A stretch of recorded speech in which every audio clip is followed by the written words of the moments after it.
C'est pas sur ses mains ou sur ses pieds. Le péché est dans ses gènes. Il est un pécheur invétéré. Donc tout homme est pécheur. On ne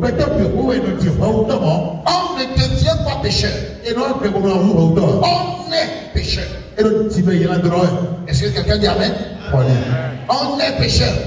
Donc c'est pour ça que on ne peut pas dire à quelqu'un, c'est parce que tu as péché que tu es devenu pécheur. C'est faux. Ce n'est pas parce que tu as menti que tu es devenu menteur. Non. Mais c'est parce que tu es un menteur depuis que tu mens. C'est parce que c'est un manqué qu'il produit les manques. Ce n'est pas parce que tu as produit les manques que tu es devenu un manqué. Non, il faut que ça se soit corrigé. Donc, en principe, c'est parce que nous sommes pécheurs par naissance que nous commettons des péchés. Et ça, David l'avait bien compris. Il va dire dans Psaume 51, verset 5. Est-ce qu'on peut lire 1, 2 et 3? Voici, je suis né dans l'iniquité et ma mère m'a conçu dans le péché. David dit qu'il a été conçu dans le péché. Toi-même, tu es spirituellement mort parce que tu as été conçu dans le péché. Conçu dans le péché. Et à cause de cela, le péché est attaché à toi. Psaume 58, verset 3 nous explique ceci à merveille. Les méchants sont pervertis dès le sein maternel. Les menteurs se garent sortis du ventre de leur mère. Non, je veux que tu relises ça. Les méchants sont pervertis dès le sein maternel. Oui. Les menteurs se garent sortis du ventre de leur mère. Vous voyez un peu, j'ai fait un dessin pour vous. Là, nous avons une femme. Elle est enceinte et qui a un bébé à l'intérieur. Donc pendant que son mari et elle apprécient le bébé à l'intérieur, elle appelle le toutou, le nounou, ça vous regarde. Chacun donne un nom à ce qu'il voit. Et Dieu lui-même donne un nom. Dieu lui-même donne un nom. Et il dit que ce qui est dans le ventre là, c'est un méchant. Et c'est un méchant qui est perverti. Et quand il sort, la Bible dit que c'est un menteur qui est sorti. Donc depuis le ventre de ta mère, Dieu te regarde comme un méchant. Donc il ne faut pas suivre le philosophe Sigmund Freud qui dit que c'est la société qui nous rend mauvais. Non, non, non, non, non.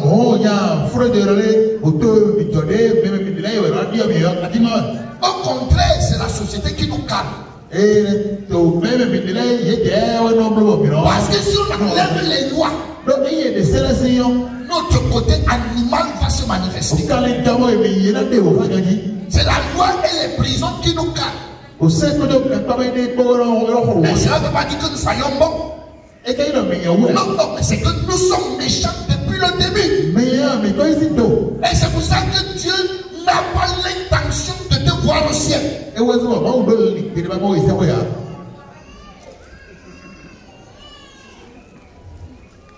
Oui.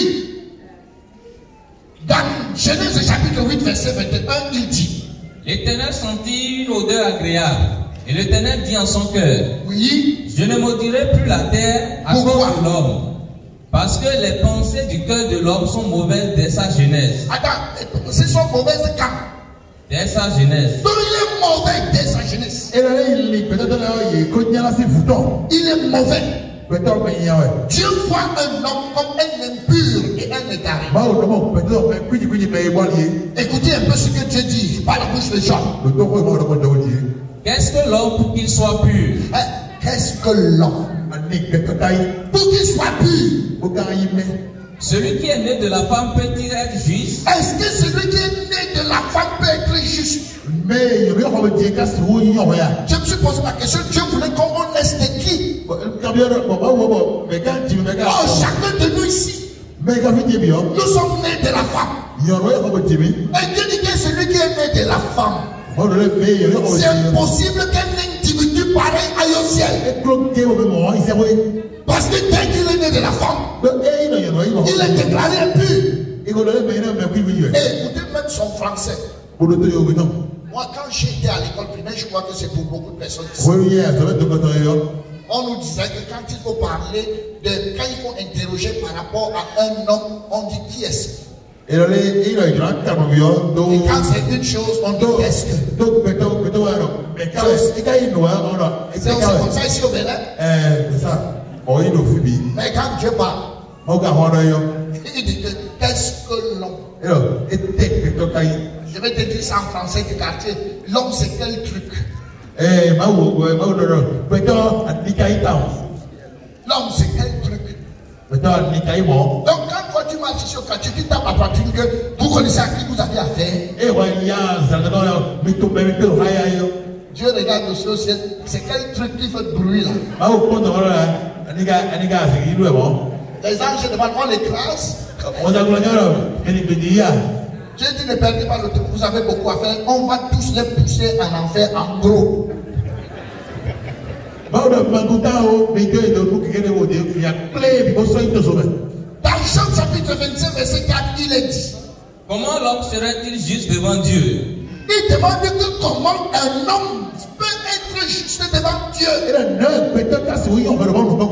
Comment celui qui est né de la femme serait-il pur? Comment celui qui est né de la femme serait-il pur? Donc là où tu es là, est-ce que tu es né d'une femme? C'est bon pour l'enfer. Donc ça, on ne discute pas trop. Voilà. Donc de la même manière que nous avons une pomme, lorsqu'on plante la pomme, elle donne un arbre. Et après cet arbre porte du fruit. De la même manière, nous avons, toi tu es le produit de la sémence du péché. Et ayant été sémé comme le péché, tu es devenu toi-même le pécheur. Et tu portes les fruits qu'on appelle les péchés. Si tu ne comprends pas qu'en fait Dieu te voit comme un péchetier, qui porte des fruits qu'on appelle les péchés. Et c'est pour ça que le Seigneur dit, Proverbe 26, verset 27. Lorsqu'il prend une voix douce, ne le crois pas, car il y a 7 abominations dans son cœur. Ça, ce n'est pas que c'est certains hommes. Et quand on parle des hommes ici, on parle du genre humain. Et Dieu dit que lorsque un homme prend une voix douce, ne le crois pas. Pourquoi? Il y a 7 abominations dans ce monde. Je vous donne un petit exemple. Quand tu vois un couple qui se marie le jour du mariage, quand vous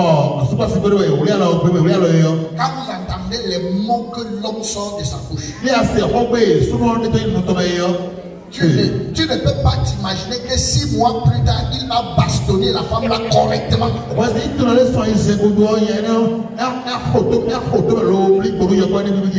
De la même manière, vous voyez une petite femme comme ça. Le mari costaud.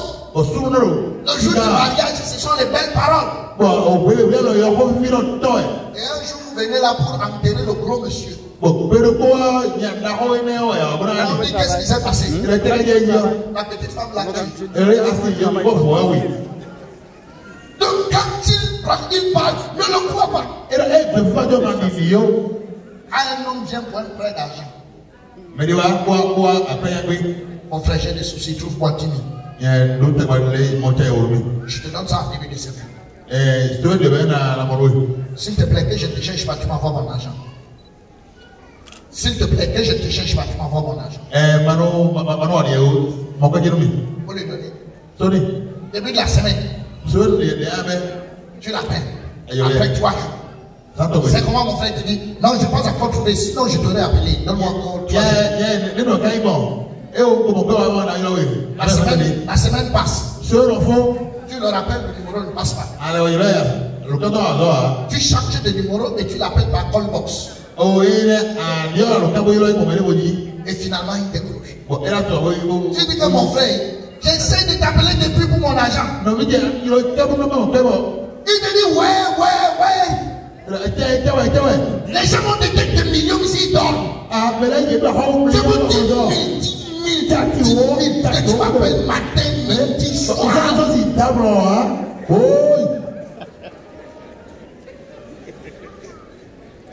Lorsqu'il prend une voix douce, ne le croit pas. Le cœur est tortué par-dessus tout. Le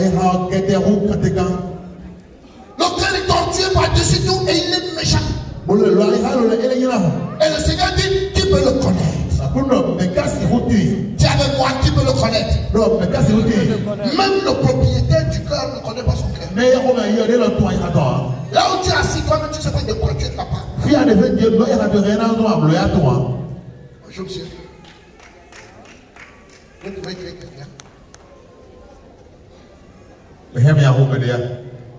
Hein? Ah, lui, il ne peut pas tuer quelqu'un. Moi-même, j'ai ça. Sérieusement. C'est ça, je le savais. Félicitations. Ok, il a dit qu'il ne peut pas tuer quelqu'un. Vous êtes marié? Vous avez des enfants? Voilà, combien? 13. Acclamons très fort. Bon. Maintenant, vous sortez d'ici. Non, je vais faire silence. Toi-même, tu n'as pas donné le nombre de tes enfants, il ne faut pas déranger les gens. Donc, maintenant, vous rentrez d'ici le soir. Et les bandits sont entrés chez vous.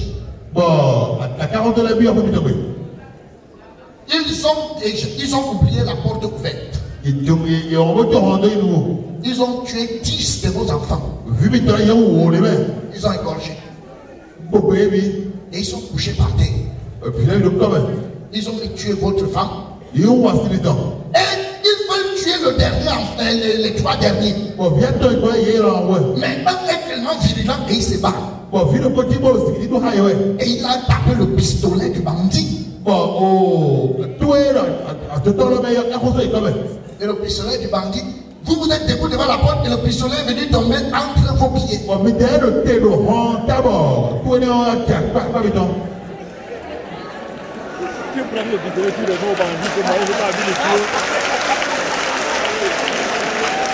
Non, je veux seulement savoir qu'est-ce que vous faites. On va qualifier après. Hein?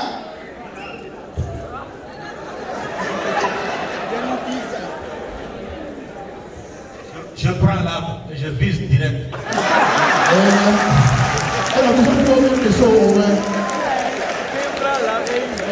Merci beaucoup. Donc, peu importe comment on appelle, ou légitime dépense ou quoi, ça c'est nous qui qualifions. Mais ce qui est sûr, c'est que vous aurez tué. Au départ, vous ne saviez pas que vous pouviez tuer. C'est pour ça que Dieu dit, notre cœur est mauvais. Et il pose la question, qui peut le connaître? Quand tu te regardes, tu te rends compte qu'il y a des choses que tu ne peux pas faire. Mais en fait, tu ne les fais pas. Parce que tu n'étais pas trouvé dans les conditions où il fallait les faire. Mais Dieu, lui, il connaît toutes les conditions. C'est pour ça qu'avant que tu ne le fasses, il t'appelle criminel. Avant que tu ne fasses, ça c'est une réunion des meurtriers. Parce que chacun ici est capable de tuer. S'il se retrouve dans les conditions, il doit le faire. Quitte à ce que tu appelles ça après comme tu veux. Mais seulement tu auras tué. Et c'est ça que Dieu juge. Dieu ne te juge pas pour ce que tu fais. Dieu te juge pour ce que tu es capable de faire. Et c'est tout ce que tu es capable pas de fait qui t'envoie en enfer. C'est pour ça qu'il dit que le cœur est tortueux par-dessus. Et il est méchant. Qui peut le connaître? Oui. Dieu voit les péchés qui sont dans ton cœur. C'est pour ça qu'on lit 1 Samuel 16, verset 7. L'Éternel ne considère pas ce que l'homme considère. Non, non, non. Oui. L'homme regarde à ce qu'il frappe les yeux, mais l'Éternel regarde au cœur. Dis à ton voisin, l'Éternel regarde au cœur. Et qu'est-ce qu'il voit dans ton cœur? Il ne te demande pas de lui citer ce qu'il y a dans ton cœur. Mais ce soir, il va te citer ce que lui, il voit dans le cœur.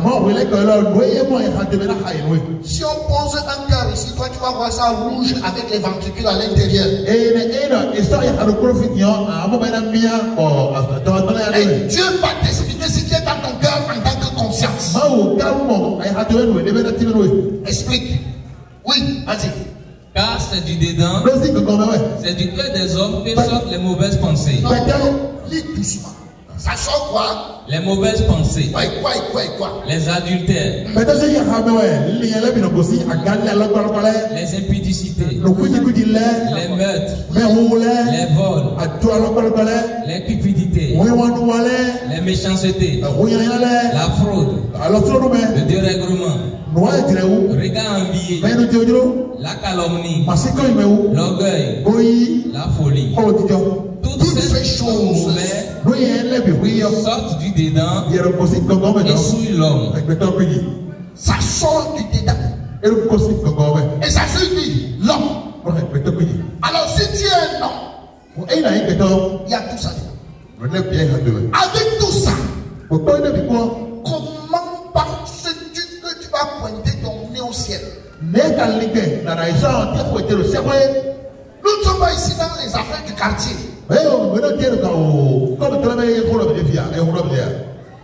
Comment est-ce que tu comptes aller au ciel avec un pareil cœur?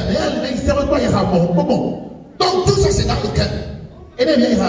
Donc même cet enfant, quand Dieu regarde cet enfant, lui il zoome le cœur. Quand il zoome le cœur, il voit toutes ces choses déjà. Vous savez, la semence est déjà là. Maintenant, ça va dépendre de dans quel quartier elle va grandir. Si elle grandit à la présidence, il y a certains péchés qui ne vont pas se manifester. C'est vrai ou faux? Bon, maintenant, il y a aussi les quartiers que vous connaissez. Comment on appelle ça ici au Bénin? Hein?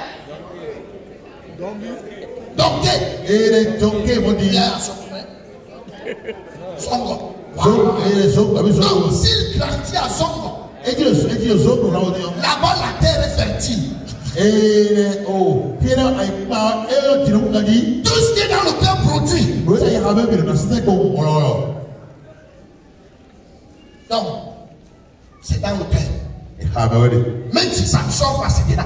Et puisque c'est là, c'est pour ça que tu vas en enfer. Donc, et là nous avons un vieux. Un vieux, c'est un ancien bébé. Donc nous tous dans cette salle, nous sommes des anciens bébés. Donc c'est le cœur qu'on a vu depuis l'enfance qu'on a jusqu'à présent. Et ce vieux, pendant qu'il grandit, pendant qu'il vieillissait, il a 70 ans aujourd'hui. Il commet des péchés. Il commet des péchés. Il commet des péchés. Il commet des péchés. Donc, comme il a 70 ans, de sa conception jusqu'à hier, il a commis 70 ans de péché. Donc, toi qui me regardes, tu calcules ton âge. En accord avec ton âge jusqu'à hier, tu as commis 20 ans de péché. Pour que tu aies une idée, laisse-moi te dire. Les scientifiques disent qu'un homme a minimum 60 000 pensées par jour. Et que les mauvaises pensées sont plus nombreuses que les bonnes. En mettant donc une moyenne de 36 000 mauvaises pensées par jour.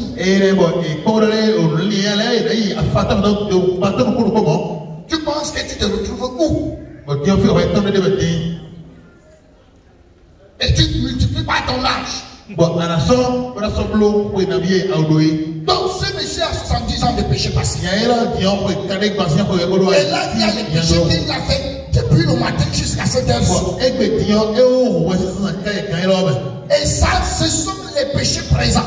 Qui vont se verser dans les péchés passés bientôt. Et comme tu n'es pas encore mort, il y a les péchés que tu vas faire entre aujourd'hui et le jour de ta mort. On appelle ça des péchés futurs. Donc un homme normal a les péchés passés, les péchés présents et les péchés futurs. Bon, est-ce qu'on peut dire, est-ce que Dieu connaît les péchés futurs? Oui. Je vais vous donner un texte. Quand Jésus va mourir, il dit à Pierre que je vais mourir. Pierre lui dit que là où moi je suis, je ne suis pas comme tous les autres apôtres. Moi je suis prêt à mourir avec toi. Pierre et Jésus le regarde. Et il regarde dans son cœur pour voir les prochains péchés. Il dit, Pierre, mais avant que le coq ne chante, tu vas me renier 3 fois. La Bible dit que quand le Seigneur lui a dit ça, moi à sa place, je devais faire attention. Quand on arrête le Seigneur dans la nuit, la Bible dit que tous les apôtres ont fui. Même Pierre a fui. Il a pu arriver chez lui. Au lieu d'entrer dans sa chambre, fermer, jeter les clés par dehors et se couvrir jusqu'à la tête.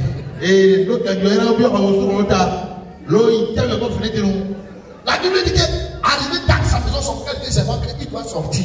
Et il est ressorti dans sa tête. C'était pour venir voir comment cette affaire va finir. En venant voir 3 fois, il a renié le Seigneur. Et c'est la 3e fois que le coq a chanté. Et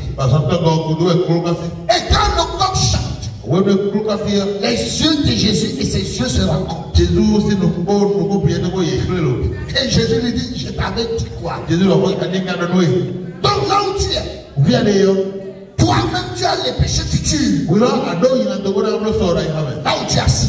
Mais si Jésus vient ici te dire les péchés futurs, tu vas gâter la réunion aussi parce que tu vas discuter.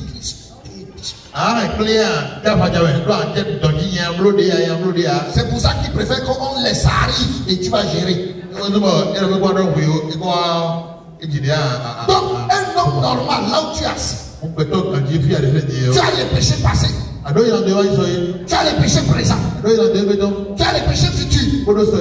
Tous ceci sont tes péchés. Ça t'appartient. Tu ne peux ni prêter, ni céder pour un temps à quelqu'un. C'est collé à ta peau. Et c'est toujours devant le Seigneur. Donc, mon cher ami, pour que tu aies une idée de combien de péchés tu as, lisons ensemble Matthieu chapitre 5 verset 28. 1, 2 et 3. Mais moi, je vous dis que quiconque regarde une femme pour la convoiter a déjà commis un adultère avec elle dans son cœur. Quiconque regarde une femme pour la convoiter, il a déjà commis un adultère. Si on disait qu'on pouvait mettre point, a déjà commis un adultère, point. Et rien à bloc, à bon temps, oui, le premier de l'année, et la Comme on ne commet pas l'adultère seul. bon, et mon temps, la caméra, quoi, Il a commis un adultère avec elle.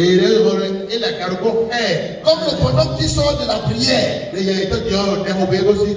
Et en sortant de la prière, il a juste écarquillé les yeux. Bon, et aussi, d'ailleurs, il y a nous pouvons pas nous dire. Il a dit, hey Seigneur, tu crées des choses. Bon, il y a pas de temps, pour le signer, Et tu as nos anges que écrivez. pour le rire, mais on l'a mis, la gare. Écrivez aussi pour la femme. Et on l'a mis, on l'a mis, la gare. Il a commis un adultère avec elle. Et la gare, Et je veux que tu comptes. bon, ben, la ha. Combien d'adultères tu fais par jour, hommes et femmes? À Ghana, bien dans les Et comment tu t'en sors avec tout ça? on a dans ce moment, on peut beaucoup. Si tu peux jeter un coup d'œil à ceci. Et il a rien à faire le plus long. Donc vous pouvez un peu regarder Mais pourquoi le faire? cette femme qui sort. Il faut le temps. Et vous pouvez compter le nombre de ces adultères. On compte ensemble. Mais pas en bien. Vous savez, c'est bon de compter pour quelqu'un. Voilà. Ça fait? Mais vous donnez un ha. Ça fait?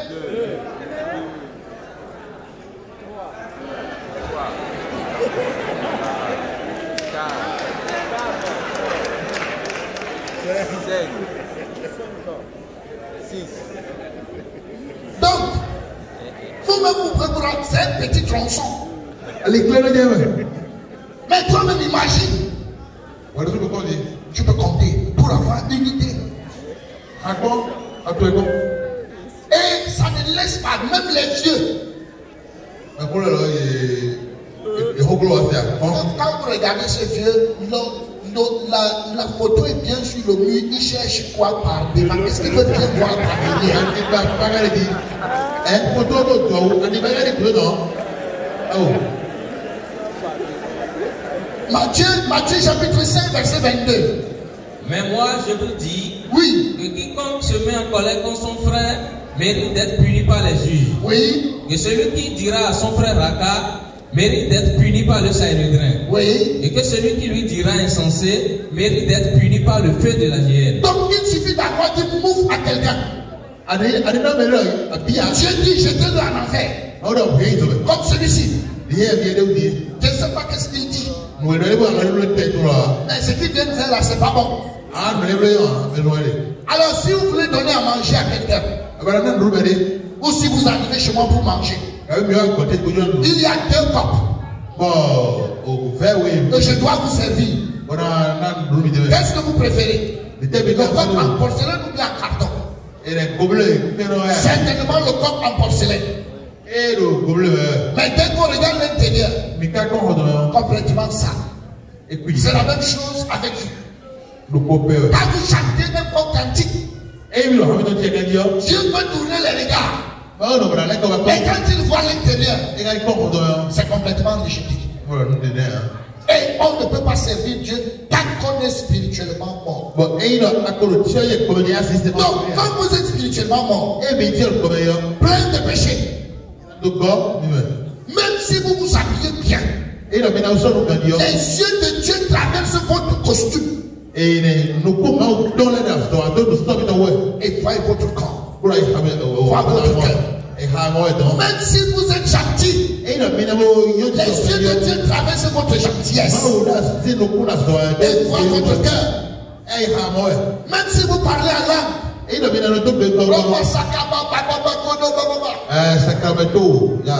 j'ai dit fini. Fini avec ça, tu vas me trouver ici. Ce sont les hommes qui respectent ça. Dieu n'en a rien à foutre, il regarde votre cœur. Et c'est le cœur là qui va t'amener en enfer.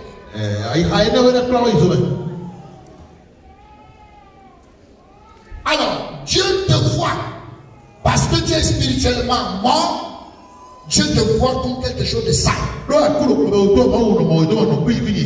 Job chapitre 15, verset 15 à 16. Si Dieu n'a pas confiance en ses saints, si les cieux ne sont pas plus devant lui, combien moins l'être abominable et pervers, l'homme qui boit l'iniquité comme l'eau. Donc Dieu dit qu'un homme qui n'est pas né de nouveau, il boit l'iniquité comme l'eau. Donc imagine les citernes d'eau que tu as bu. Tu peux comprendre combien sont tes péchés. Bon, effectivement, Job 25, verset 5-6. Voici, la lune même n'est pas brillante et les étoiles ne sont pas pues à ses yeux. Oui. Combien moins l'homme qui n'est qu'un ver, le fils de l'homme qui n'est qu'un vermisseau. L'homme n'est qu'un ver et le fils de l'homme n'est qu'un vermisseau. Donc si tu es spirituellement mort, Dieu te voit comme un ver. Et ton fils, il dit que ton fils est un vermisseau. Donc si tu es à la chorale et que tu n'es pas né de nouveau, donc le dimanche ce sont des vers et des verets qui chantent.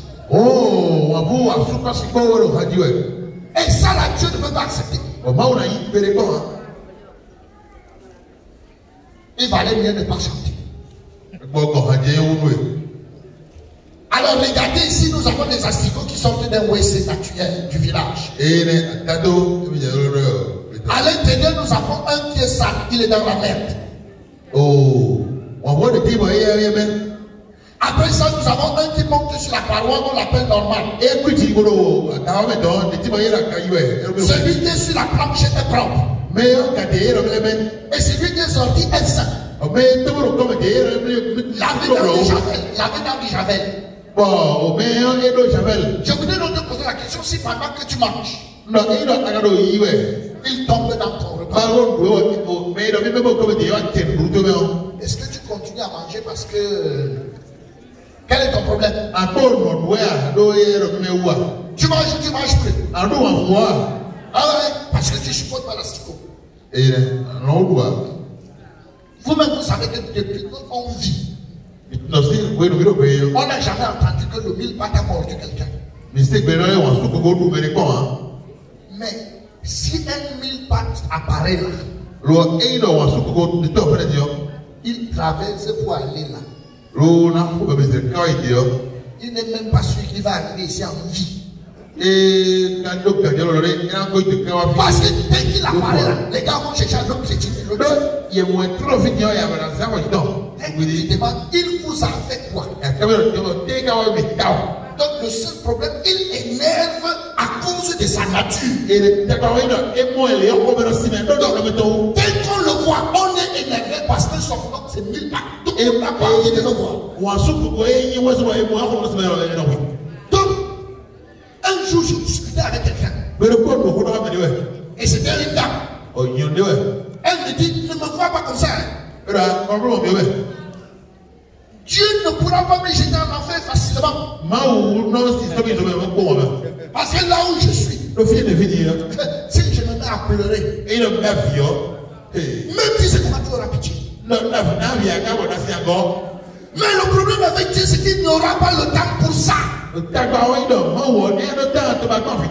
ce soit un mille pattes qui pleure, ou un mille pattes qui rit, de la même manière, si tu te rencontres avec Dieu, il te jette dans la vie.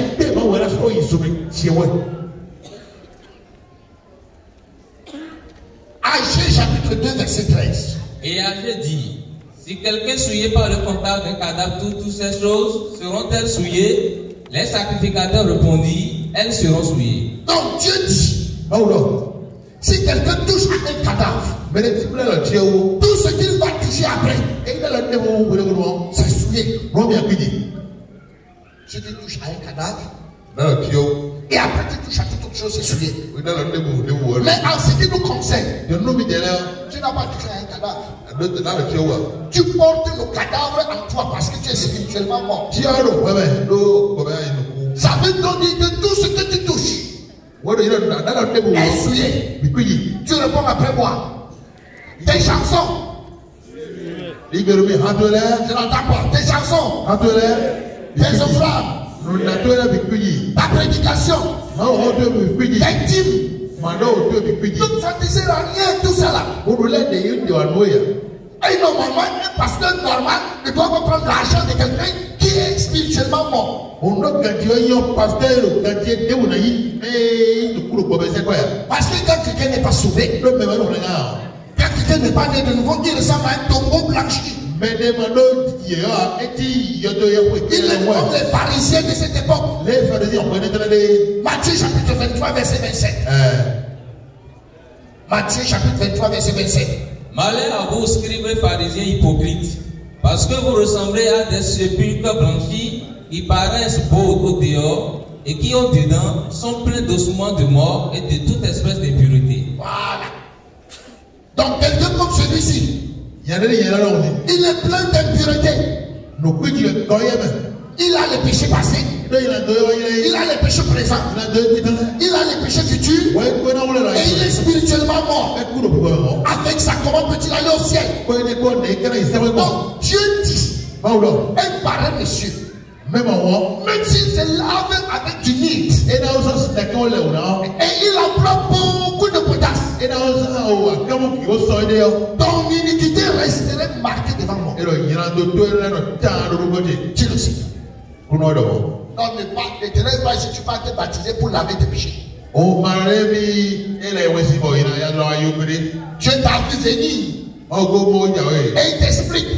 Toi, tu vas même te baptiser dans l'eau de la rivière ou l'eau de la mer.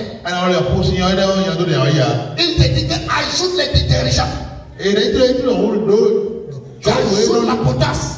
Tu ajoutes toutes ces choses. Et il dit que ton iniquité resterait marquée. Donc ça bouge pas. Est-ce qu'on peut dire amen? Alors, c'est pour ça que Dieu pose la question, est-ce qu'un Éthiopien peut changer sa peau? Est-ce qu'un léopard peut changer ses taches? De même, il te pose la question, est-ce que tu peux faire le bien là où tu es là? Il est impossible pour toi de faire du bien. Pourquoi? Ta coutume, c'est faire le mal. Même ton bonjour, c'est plein de méchanceté. C'est pour ça qu'il te parlait des individus quand ils sont dans une église. Amos chapitre 5, verset 21. Je méprise vos fêtes, je ne puis sentir vos assemblées. Il hait vos assemblées. Je n'ai pas envie de vous sentir. Et quand tu te lèves pour prier, il dit de qui vous moquez-vous? Contre qui ouvrez-vous une large bouche et tirez-vous la langue? N'êtes-vous pas des enfants de péché? Une race de mensonges. Alors pour Dieu, il n'y a pas de petits pécheurs, de moyens pécheurs, ni de gros pécheurs. Pécheur égale pécheur. Lisons ensemble ceci. Jacques chapitre 2 verset 10. Car quiconque observe toute la loi, mais pêche contre un seul commandement, devient coupable de tous. Oui, si on observe toute la loi, mais tu pêches contre un seul commandement, tu deviens coupable de tous. Et de tous là, il y a combien de lois? C'est au moins 635. Donc, quand tu pêches contre un seul commandement, il faut que tu ajoutes immédiatement 635 péchés. Deux pasteurs voyageaient. L'avion commençait dans la zone de turbulence. Et un pasteur s'est levé, le pasteur d'à côté s'est levé. Oh Dieu, nous sommes en difficulté. Souviens-toi de ma fidélité. Le pasteur d'à côté lui a dit assez peu. Il ne faut pas dire des choses à Dieu qui vont l'énerver. Si Dieu essaie de se tenir tout sur ta fidélité là maintenant, il raccroche. Et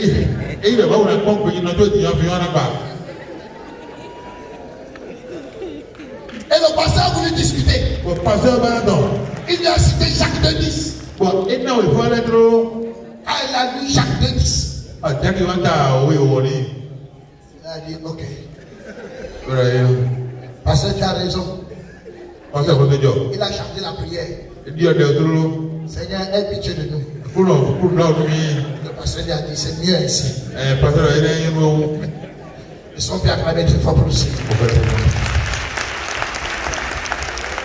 Donc quand nous voyons ici un bandit, Il a commis plusieurs péchés. Mais là, on peut dire où? S'il meurt, il va où? Et quoi vient là?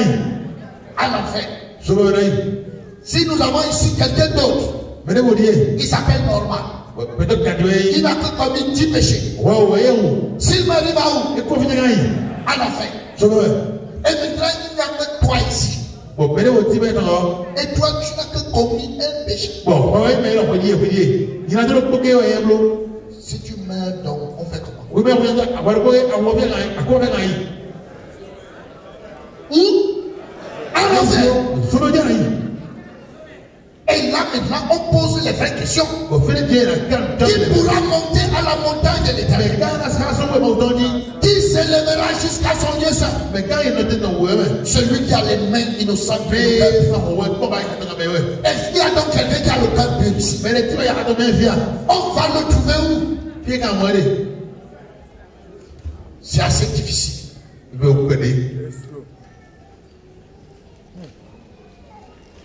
Excusez-moi un peu. Alors, pour Dieu, l'homme n'a aucun moyen de s'en sortir. Il ne peut pas s'en sortir. Donner sa vie, c'est pas possible. Il n'a pas de vie. Il est mort aux yeux de Dieu.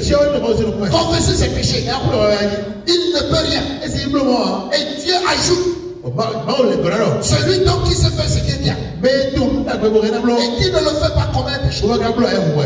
Donc si tu sais faire ce qui est bien et tu ne le fais pas, tu commets un péché. Toi-même, avec tout ça, tu t'en sors comment? Alors Dieu a diagnostiqué ton cœur. Il a trouvé que tu es malade. Tu es mort. Tu es pécheur. Tu es vrai. Tu es méchant. Et que tu es bon pour l'enfer. La sentence. Dieu dit. Somme 109, verset 7. 1, 2 et 3. Quand on le jugera, qu'il soit déclaré coupable et que sa prière passe pour un péché. Donc Dieu a dit que quand on va te juger, si tu pointes ton nez à la barre de Dieu, il a instruit tout le monde. Que si tu apparais avec ton nez, quand tu juges et que tu sois déclaré coupable, dis à ton voisin, il est mieux que tu ne te pointes pas à la barre.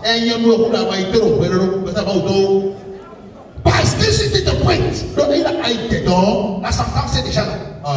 Donc la femme qui dit qu'elle va aller là-bas pleurer, donc même ses pleurs seront un autre péché. Un pasteur m'a dit un jour, pasteur Boba, nous tous à l'entrée du ciel, l'attroupement que je vais créer là-bas. Parce que je vais discuter. Je vais dire des choses à Dieu. Lui dit qu'il va dire des choses à Dieu. Alors que Dieu a tout dit ce que lui devait dire. Donc dès que tu commences, dès que tu apparais, j'ai dit dès que ta face apparaît, c'est dit coupable.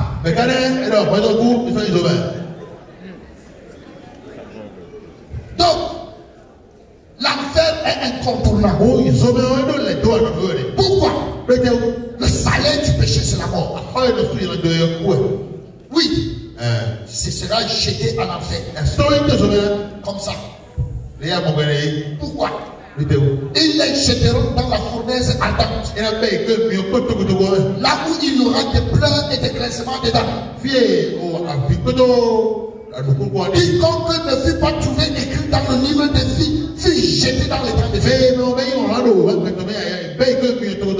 Qu'il me soit permis de vous dire, à l'enfer, le feu ne s'éteint point. L'homme ne meurt point. Là où il y a grincement dedans, les pleurs et les grincements dedans. Là où il n'y a pas de repos. Et en enfer, il n'y a pas de réunion familiale pour s'encourager. Et en enfer, ce n'est pas prison break. On ne peut pas s'échapper. Donc si tu es entré, tu sors plus. Et la Bible dit que là-bas, ce n'est pas un feu comme le feu de bois où on se chauffe. Non, c'est un feu assez profond. Comme nous pouvons voir là. Cette vidéo n'a pas de son malheureusement.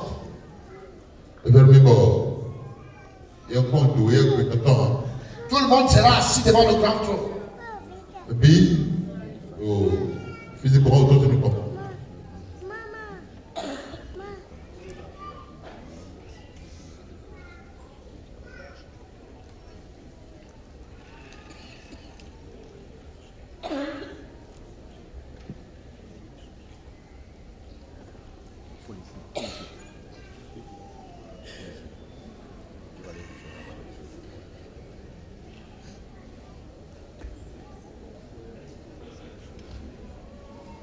Alors, une fois devant le grand trône, toute ta vie va défiler. Et là, je vais te traîner. Et tu vas être valdingué en enfer.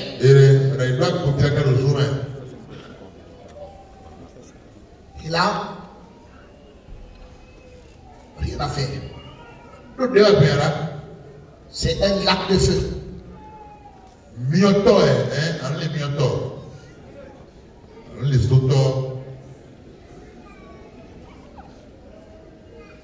Et c'est ici que sera la fin. Si tu ne nais pas de nouveau. Je voudrais qu'on lise ensemble ce texte. 1,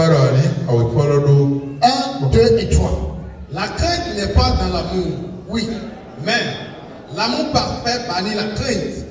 Car la crainte suppose un châtiment, et celui qui craint n'est pas parfait dans l'amour. Non, Dieu dit, après tout ce qu'on a dit là, si pendant qu'on parlait, ton cœur a battu un peu, où tu te sens mal à l'aise, c'est la preuve que tu vas finir en enfer. Si tu meurs là maintenant. Mais nous pouvons bénir le Seigneur.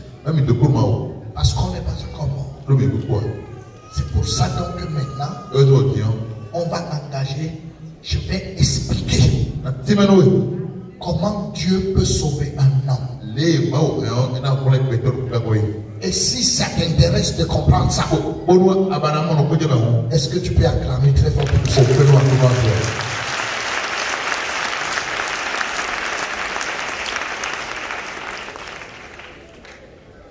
La question qu'on peut donc poser ce soir, c'est que qui peut être sauvé? Mais je veux